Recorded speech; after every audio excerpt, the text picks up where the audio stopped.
the plastic chair pressed cold against my thighs through the thin cotton of my dress. Around me, other patients came and went with their families, their mothers adjusting their scarves, their fathers filling out forms, their siblings scrolling through phones while they waited. I watched them the way you watch fish in an aquarium, separated by invisible glass, existing in a world I could observe but never enter. My name had been called twice already. The receptionist had started giving me that look, the one that mixed pity with impatience, the one that asked without asking why a 16-year-old girl was sitting alone in a cardiology unit on a Thursday afternoon. The third time she called my name, I stood up. My legs felt numb from sitting so long. I walked to the desk with my medical file clutched against my chest like a shield, and I told her I was still waiting for my mother. She glanced at the clock. She glanced at the dwindling waiting room. She asked if I wanted to reschedule. I said yes, because I did not know what else to say. Outside, the afternoon had turned golden and warm, the kind of light that made everything look like a photograph. I sat on the bench near the hospital entrance and pulled out my phone. 3 messages from my mother, all sent within the same minute, all from 4 hours ago. The first said she was on her way. The second said there was traffic. The third said my sister Violet needed new shoes for the charity gala, and they would pick me up after. There was no fourth message. There was no explanation for why after had never come. I scrolled through our family group chat and found the answer waiting for me like a knife left carelessly on a counter. Violet had posted photographs. 14 of them. Violet in the shoe store trying on heels the colour of champagne. Violet at the jewellery counter holding earrings up to her ears. Violet in the dressing room, twirling in a gown that probably cost more than my medical bills. My mother appeared in several photos, her face bright with the particular joy she reserved for my sister, the kind of joy I had spent my entire life trying to earn and never quite reaching. The timestamps told the story my family would never admit. They had been shopping for 5 hours. They had driven past this hospital to reach the mall. They had forgotten me with the same ease that I forgot to water the plant on my windowsill. The one that had died 3 weeks ago because I could not remember it existed. I called my mother. She answered on the 6th ring, her voice breathy with distraction. "Where are you?" I asked. "Oh, Sienna," she said, and I heard it in those 2 words. The slight pause, the recalibration, the moment she remembered she had a second daughter. We got caught up. Violet found the most beautiful dress. "We're having dinner now. Can you take a taxi home?" I told her yes. I told her it was fine. I told her the appointment had gone well, even though I had not seen a doctor, even though my heart was doing that strange fluttering thing again, even though I had been referred to this specialist precisely because my school nurse had heard something concerning in my chest during a routine checkup. I took a taxi home with money I had saved from my part-time job at the bookstore. I ate dinner alone in the kitchen while my family laughed at a restaurant somewhere across the city. I went to bed early and stared at the ceiling and wondered if I was being dramatic, if I was being ungrateful, if this was simply what it meant to be the second daughter in a family that had only ever wanted one. The fluttering in my chest grew worse that night. I pressed my hand over my heart and felt it skip and stumble like a child learning to walk. I thought about calling my mother again. I thought about telling her something was wrong. I thought about the way she had sounded on the phone, distracted and distant, her attention already wandering back to Violet before she had even finished speaking to me. I decided to wait until morning. I decided I was probably fine. I decided that making a fuss would only prove what I suspected they already believed, that I was dramatic, attention-seeking, difficult in ways my sister had never been. I fell asleep with my hand still pressed over my heart. I did not wake up. The moment of death was not what I expected. There was no tunnel of light, no parade of memories, no profound realization about the meaning of existence.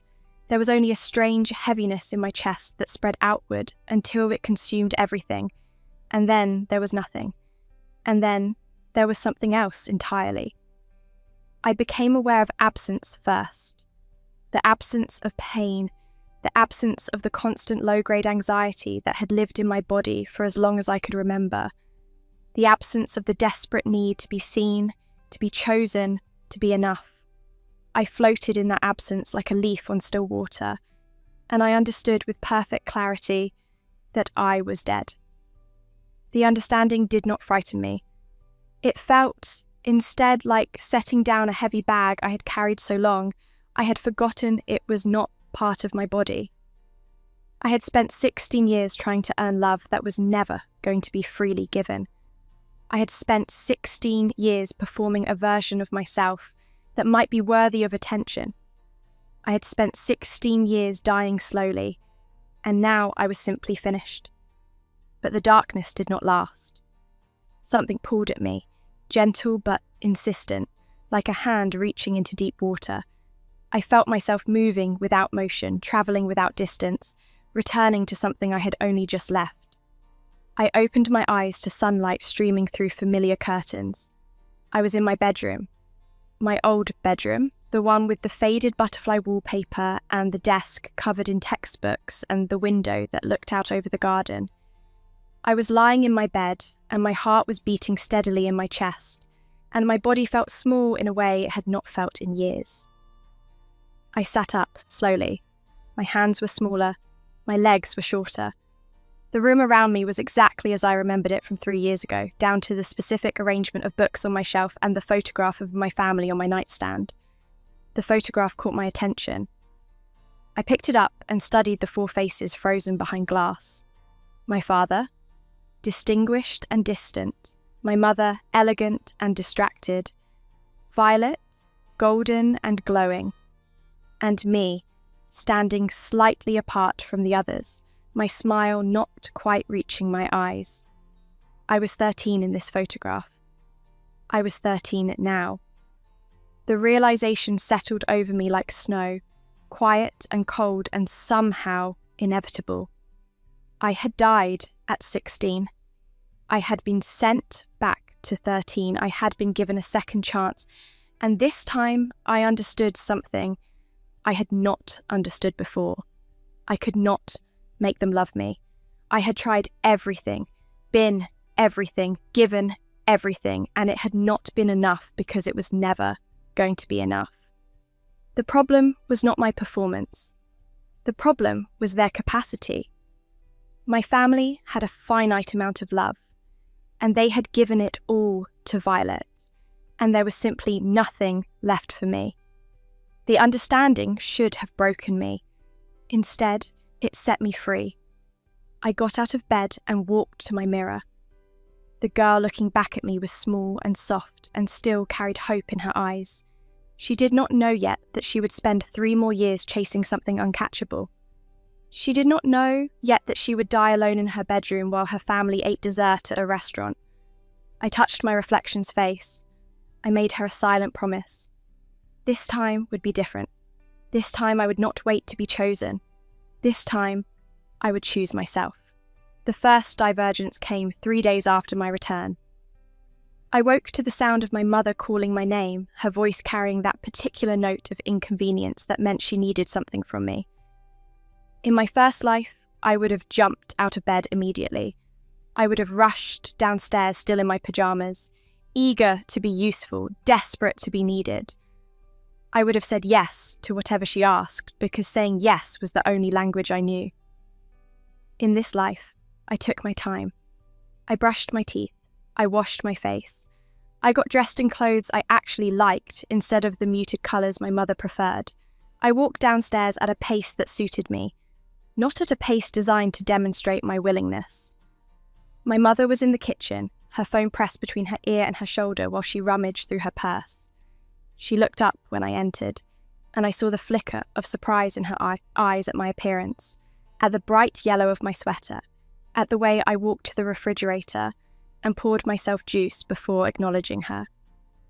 "Sienna," she said, covering the phone with her hand. I need you to stay home today. Violet has her piano competition, and someone needs to wait for the delivery. I took a sip of my juice.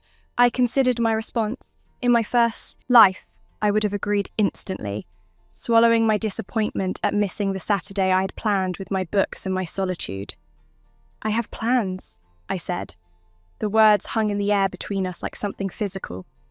My mother stared at me as if I had spoken in a foreign language. Sienna, she said again, her voice sharpening. This is important. So are my plans. I watched the calculations happening behind her eyes, the confusion, the irritation, the unfamiliar experience of her second daughter pushing back against an expectation.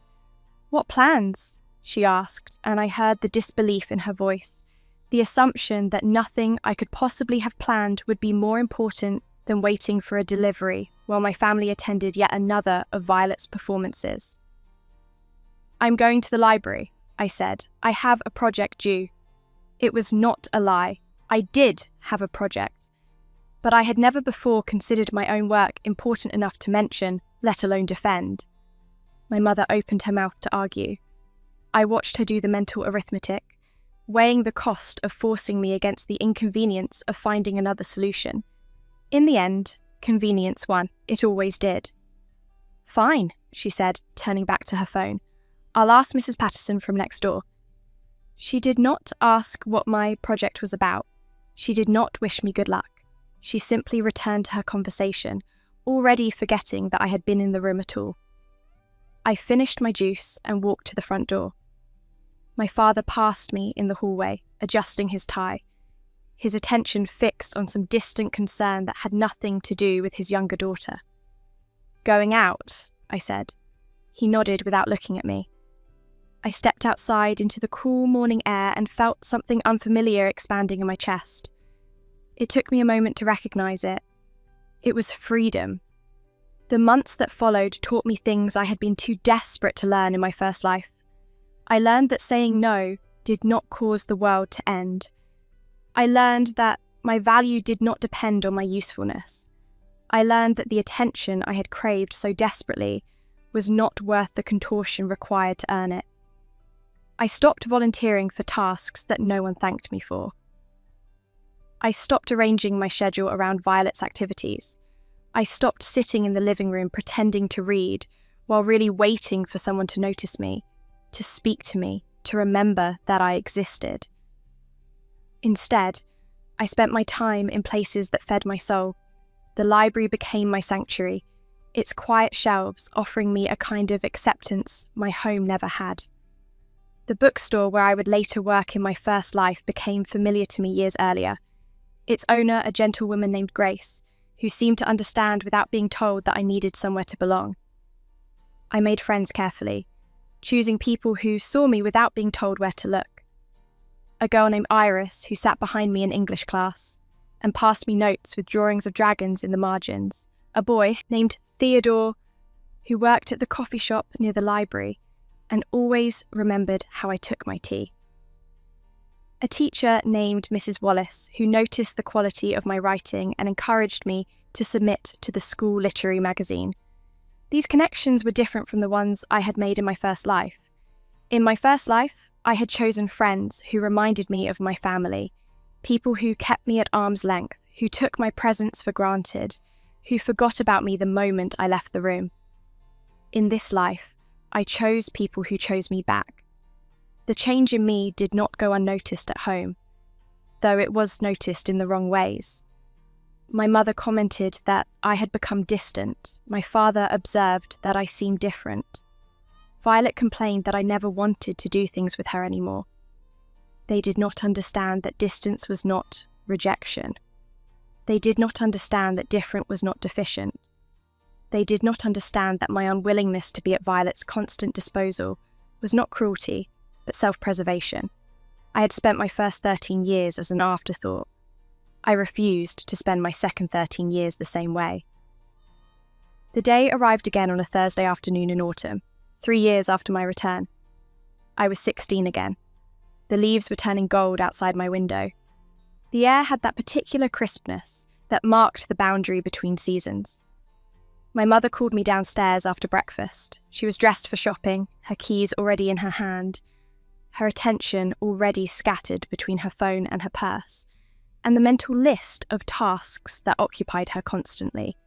"Sienna," she said, "we need to take you to that heart appointment today." I stood in the kitchen doorway and felt time fold in on itself. This was the moment. This was the morning that had started it all, the morning that had led to the lobby and the waiting and the dying alone in my bedroom. But I was not the same girl I had been in my first life. I had spent 3 years building something inside myself, something solid and certain that did not depend on whether my mother remembered to pick me up. "What time?" I asked. 2 o'clock, she said. "I'll drive you." I nodded. I did not thank her. I did not express gratitude for something that should have been given without question. I went upstairs and packed a bag. In it, I placed a book I was reading, my phone charger, my wallet with enough money for a taxi, and a snack from my own collection of supplies. I had learned in my first life that hoping for rescue was a form of self-destruction. I had learned in this life to rescue myself. At 1:30, my mother appeared in my doorway. She was dressed differently now, her shopping clothes replaced by a flowing dress that meant she had somewhere else to be. "Sienna," she said, and I heard it. The same slight pause, the same recalibration, the same moment of remembering she had a second daughter. "Violet needs shoes for the charity gala," she continued. "We're going to stop at the mall on the way to the hospital. It might make us a few minutes late, but the appointment is just a checkup. It'll be fine." I looked at my mother. I saw her clearly, perhaps for the first time. I saw the way her eyes had already moved past me to the phone in her hand. I saw the way her body was angled toward the door, toward Violet, toward the life she actually wanted to live. "Actually," I said, "I'll take a taxi." The words landed between us like stones in still water. My mother blinked. "What?" "I'll take a taxi to the appointment. You and Violet can shop as long as you need." I did not say it with anger.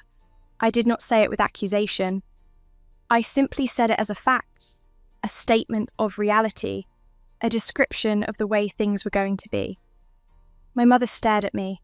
I could see her trying to find the trick, the manipulation, the hidden complaint behind my words.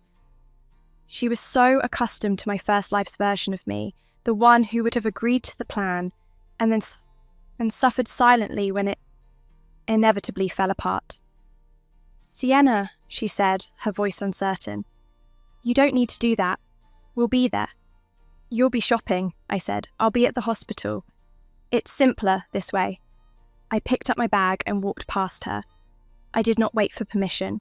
I did not seek approval. I simply left. The taxi ride to the hospital took 20 minutes. I sat in the back seat and watched the city pass by outside the window, the same streets I had travelled in my first life, the same buildings and billboards and intersections. Everything was the same, and everything was different. I arrived at the cardiology unit 30 minutes early. I checked myself in at the reception desk, handed over my medical file, and sat down in one of the plastic chairs to wait. The receptionist did not give me that look, the one mixed with pity and impatience. She simply processed my paperwork and called my name when it was time. The doctor was a kind woman with silver hair and gentle hands. She listened to my heart through her stethoscope, and I saw her expression shift as she heard what the school nurse had heard months ago. "There's an irregularity," she said. "It's not immediately dangerous, but it needs monitoring and possibly treatment. I'm going to order some tests." She explained the condition to me in clear, simple language. She answered my questions with patience and respect. She treated me like a person capable of understanding my own health, and I realised that this was what it felt like to be taken seriously. When I left the hospital 2 hours later, I had a treatment plan, a follow-up appointment, and a prescription that would manage the arrhythmia that had killed me in my first life. I had also saved my own life, not because anyone rescued me, not because anyone remembered to care, but because I had learned to care for myself. My phone buzzed as I walked to the bus stop. A message from my mother. How did it go? I looked at the words on the screen. In my first life, I would have responded immediately. I would have downplayed my fear and my relief and my anger. I would have made it easy for her to forget what she had almost caused. In this life, I typed a response and took my time sending it. Fine. I'm taking the bus home. I did not mention the diagnosis. I did not mention the prescription. I did not give her the opportunity to perform concern she did not feel. She would find out eventually, but she would find out on my terms, in my time, when I was ready to share. The bus carried me home through the golden afternoon light. I watched the city pass by and felt my heart beat. Steady now, regular now, alive now. I had changed my fate with a taxi ride and a declaration of independence. It was such a small thing. It was everything. The charity gala arrived 2 weeks later. It was the same event that had prompted the shopping trip in my first life, the same event that had been more important than my health, the same event that Violet had prepared for while I sat alone in a hospital lobby. In this life, the event unfolded differently. Violet swept downstairs in her champagne gown, her hair styled, her makeup perfect. My mother followed close behind, adjusting Violet's necklace, smoothing invisible wrinkles from Violet's skirt.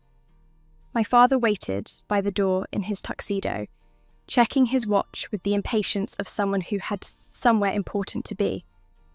They formed a tableau of family without including me. It was such an old arrangement that they did not even seem to notice my absence from it. I watched from the top of the stairs. I wore jeans and a comfortable sweater. I had a book waiting on my nightstand and a cup of tea cooling on my desk.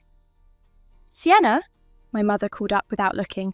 "We're leaving. There's food in the refrigerator." "Have fun," I said. The words were simple.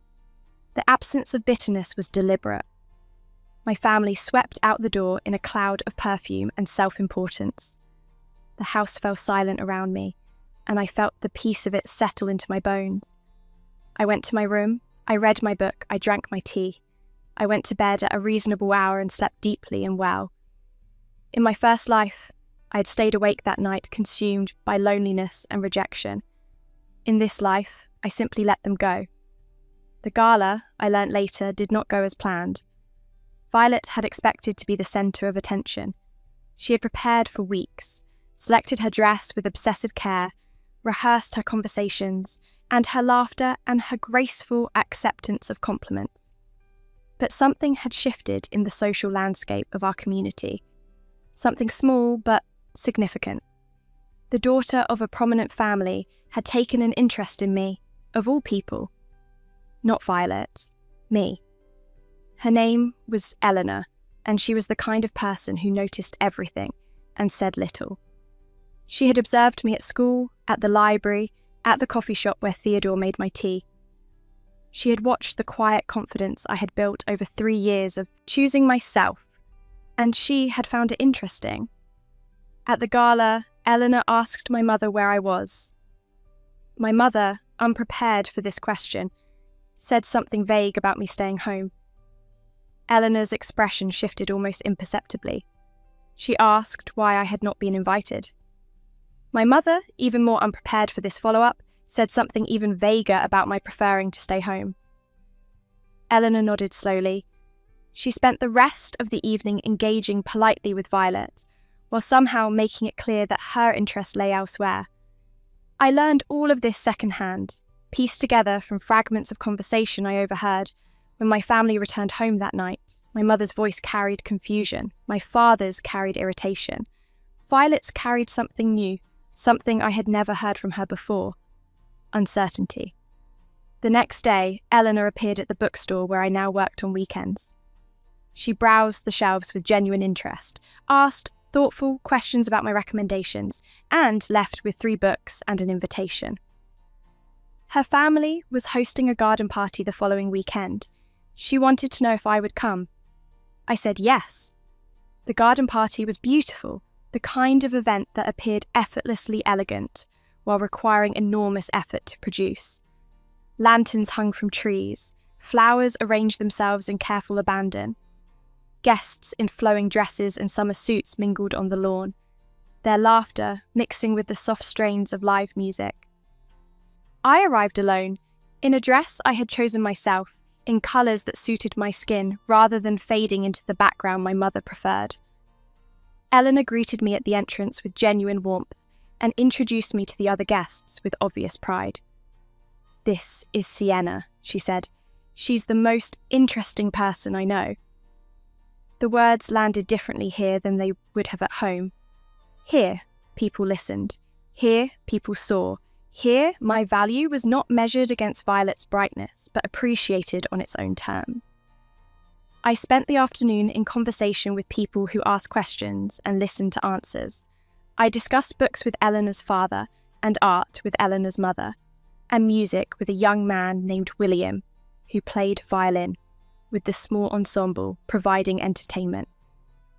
No one compared me to my sister. No one asked why I was not more like Violet. No one looked through me towards someone more interesting. I was simply myself, and that was enough. My family arrived halfway through the party. They had not expected to find me there. They had not expected to find me at the centre of a small circle of engaged listeners, telling a story about something I had read, my voice steady, my presence established, my belonging unquestioned. Violet's face went through several expressions in rapid succession. Surprise, confusion, something that might have been the beginning of respect. My mother's face showed something closer to alarm.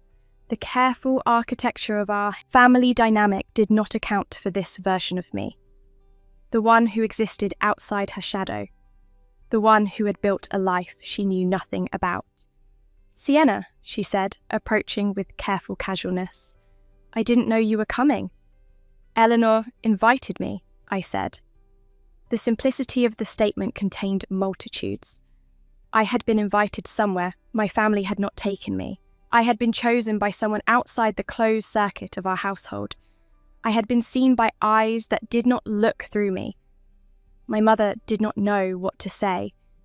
For perhaps the first time in my memory, she was at a loss. I excused myself politely and returned to my conversation. I did not invite my family to join. I did not explain myself or apologise for my presence. I simply continued being exactly who I had become. The party ended as the sun set, painting the garden in shades of gold and rose. Eleanor walked me to the gate and thanked me for coming. "You're different from what I expected," she said. I smiled. "What did you expect?" "I don't know. Someone smaller, maybe. Someone who faded into the background." "But you don't fade at all. You just wait until people are ready to see you." The words stayed with me long after I returned home. Someone who waited until people were ready to see me. It was such an accurate description of who I had become, so different from the girl who had died chasing visibility in her first life. Home was quiet when I arrived. My parents had taken Violet somewhere, probably for dinner, probably to discuss what had happened at the party. I made myself a simple meal in the kitchen and ate it alone, but the aloneness felt different now. It felt chosen rather than imposed. The shift accelerated after the garden party. Eleanor became a regular presence in my life, a friend who valued me without requiring performance. Through her, I entered social circles that had been closed to Violet. Not through competition, but through simple belonging. My parents noticed. Of course they noticed. Their second daughter had somehow become visible in spaces they cared about, had somehow built connections they had not facilitated, had somehow become someone they did not recognize. My mother's approach changed in subtle ways. She began asking about my plans rather than assuming I had none. She began mentioning my name in conversations rather than only Violet's. She began looking at me with something like confusion. as if trying to reconcile the daughter she had overlooked with the daughter who existed in the world. It was too late, of course. 3 years of building myself had created something that no longer needed her approval. 3 years of choosing my own worth had made me immune to her belated attention. But I did not tell her this. I simply continued being exactly who I was. Violet's journey was more complicated. She had spent her entire life as the favourite, the chosen one, the daughter who received all the love and attention our family had to offer. She had not earned this position through malice. She had simply been born into it, had been assigned it, had been taught by every interaction that her value was absolute and unquestioned. The garden party cracked something in her certainty. The subsequent months widened the crack into a fissure. She began watching me the way I had once watched her, trying to understand the alchemy of my transformation. She began asking questions I did not know how to answer, questions about what I did with my time, who my friends were, why I seemed so different from the sister she remembered. I told her the truth, but only the surface of it. I told her about the library and the bookstore and Eleanor and the small pleasures I had built into a life. I did not tell her about the lobby, or the waiting, or the death. Some truths were too heavy for casual sharing. But something changed between us nonetheless. Violet began treating me less like an accessory and more like a person. She began remembering conversations we had started and finishing them later. She began asking for my opinion on things that mattered to her, and she began listening to my answers. It was not a complete transformation. Years of habit did not dissolve overnight, but it was a beginning, a crack in the armour of assumption that had separated us. I allowed it cautiously. I had learned too much about the cost of hope to give it away freely. The true karmic reversal arrived on a winter evening, exactly 1 year after the day I should have died. My mother was preparing for another charity event, another gala, another opportunity to display Violet in her natural habitat. She had been planning for weeks, coordinating outfits and hairstyles and transportation with the intensity she brought to all things Violet. "Sienna," she called upstairs, "can you come help Violet with her zipper?" The request was so familiar, so exactly aligned with my role in our family, that I almost complied automatically. But I paused at the top of the stairs and felt the weight of the moment settle over me. This was the mirror. This was the scene returning with reversed power. This was my opportunity to demonstrate how far I had come. "I'm getting ready myself," I said. The silence that followed was profound. My mother appeared at the bottom of the stairs, her face a study in confusion. "Getting ready for what?" "The gala," I said. "Eleanor invited me." The words landed with the visible impact. My mother's expression shifted through surprise, disbelief, and something that might have been recognition. "You're going to the gala," she repeated slowly. "Yes." "With Eleanor Ashford." "Yes." My mother did not move for a long moment. I watched her processing this information, trying to fit it into her understanding of our family, trying to reconcile the daughter she had overlooked with the daughter who had been invited to the same event by someone far more prominent than any of Violet's connections. "I see," she said finally. Her voice was careful, controlled, different. I went back to my room and continued getting ready. I had chosen my own dress, a deep blue that brought out the warmth in my eyes. I had arranged my own hair in a style that suited my face. I had prepared myself without assistance or approval, or the desperate hope of being seen. When I descended the stairs an hour later, my family was waiting by the door. Violet looked beautiful in her designer gown. My parents looked distinguished in their formal attire. They looked like a portrait of a perfect family, and they looked at me like they were seeing me for the first time. "You look wonderful," my mother said. The words were simple. They were also the first genuine compliment she had given me in as long as I could remember. "Thank you," I said. I did not return the compliment.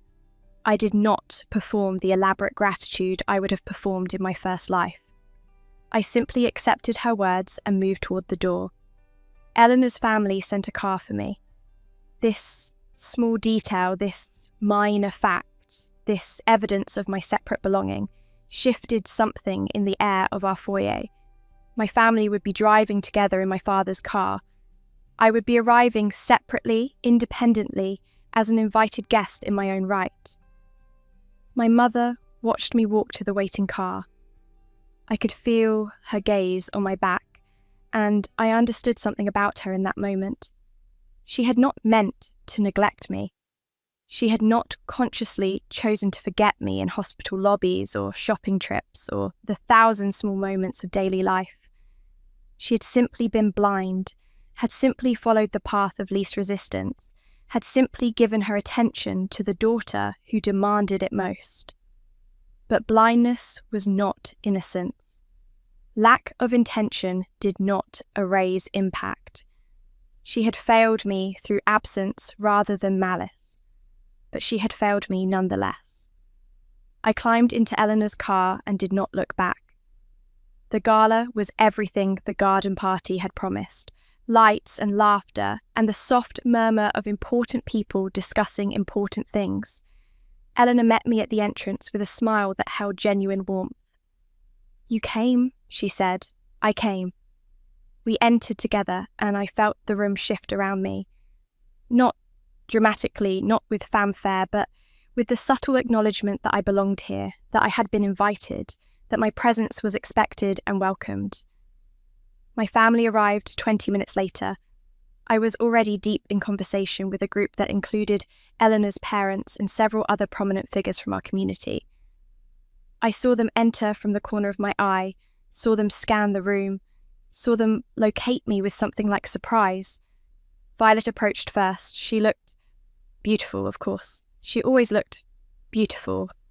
But there was something uncertain in her expression, something I had never seen there before. "Sienna," she said, "I didn't know you knew these people." "I didn't," I said. "Now I do." The simplicity of the answer seemed to unsettle her. In her world, connections were earned through performance and positioning. In my world, connections simply happened when people saw each other clearly. She stood beside me for a moment, clearly uncertain of her role. In our usual dynamic, I would have stepped back to let her shine. I would have faded into the background to make room for her presence. I did not step back. I did not fade. I simply continued being exactly where I was. "This is my sister," I said to the group. "Violet, these are Eleanor's parents, Mr. and Mrs. Ashford." The introduction was polite but pointed. I was bringing Violet into my circle rather than being absorbed into hers. I was the one making introductions rather than waiting to be introduced.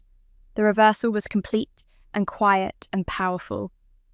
Violet spent the rest of the evening slightly off balance, unsure of how to navigate a space where she was not automatically the centre of attention. She was still charming, still graceful, still everything she had always been. But for the first time, her charm was not enough. She had to earn her place, just like everyone else. My mother found me near the end of the evening. She looked tired in a way that had nothing to do with physical exhaustion. She looked like someone who had been forced to see something she had spent years avoiding. "Sienna," she said, "can we talk?" I nodded and followed her to a quiet corner of the room. We stood facing each other, mother and daughter, strangers in familiar bodies. "I owe you an apology," she said. The words hung between us, unexpected and somehow inevitable.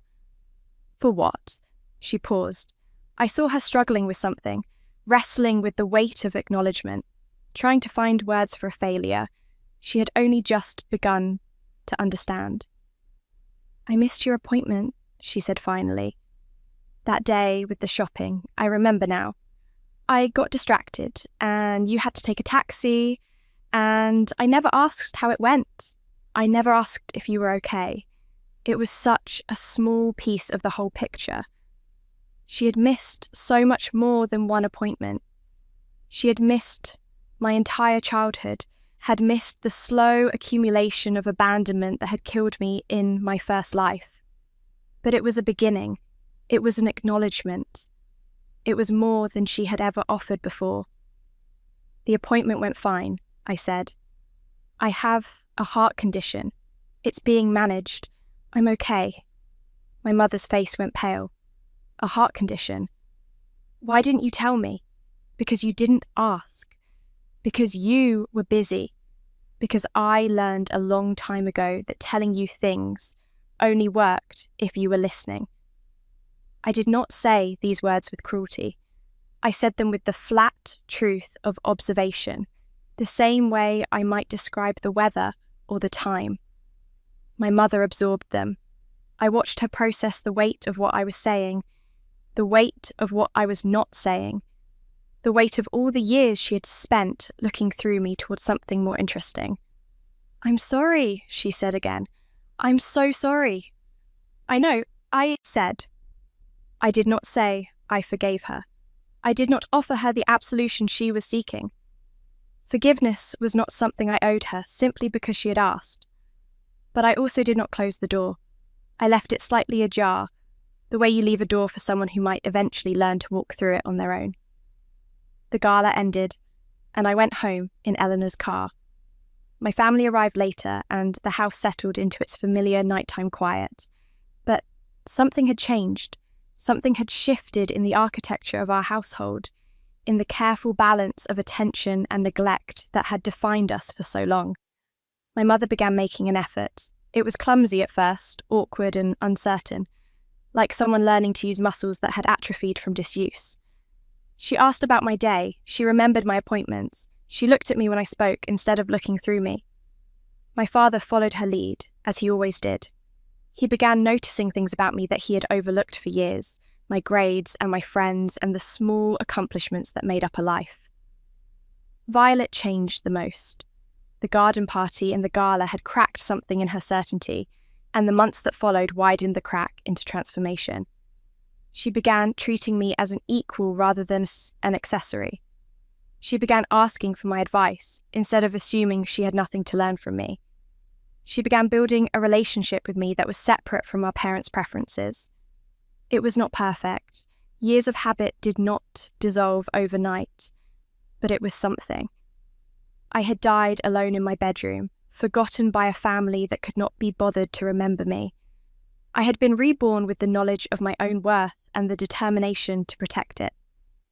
I had built a life that did not depend on their attention, and in the end, that independence was what drew them to me. I sat in my bedroom on a spring evening, 1 year after my second 16th birthday. The window was open, and the night air carried the scent of flowers from the garden below. My heart beat steadily in my chest, managed now by medication and vigilance, alive now through my own choices. I thought about the girl who had died in this room 3 years ago. She had been so tired, so worn down by the constant effort of trying to be seen. She had given everything she had to a family that barely noticed, and in the end, she had simply stopped. I was not that girl anymore. I was someone new, someone who had learned to sit in lobbies alone and be okay with it, someone who had learned that love was not a prize to be earned but a choice to be made, someone who had learned that the only approval that truly mattered was her own. My phone buzzed. A message from Eleanor, asking if I wanted to get coffee tomorrow. A message from Violet, asking if I could help her with an essay. A message from my mother, reminding me about a family dinner this weekend and asking if I had any requests for the menu. I read them all. I answered them all. I set the phone aside and returned my attention to the night outside my window. The stars were out, scattered across the darkness like promises. I had died once beneath those stars, alone and forgotten. I had been reborn beneath them, determined and clear. I had learned to sit in lobbies alone. I had learned to save myself. I had learned that the best revenge was not confrontation, but simply becoming someone who no longer needed what had been withheld. I was at peace. I was powerful. I was finally completely free. The night settled around me like a blanket, and I closed my eyes and let myself simply be. The protagonist always reclaims control. The antagonist always faces karmic recognition and regret. Power shifts silently through emotional symmetry, not confrontation. I had followed the rules without knowing they existed. I had written my own rebirth story in the language of quiet determination and self-chosen worth. And now, at last, the story was complete.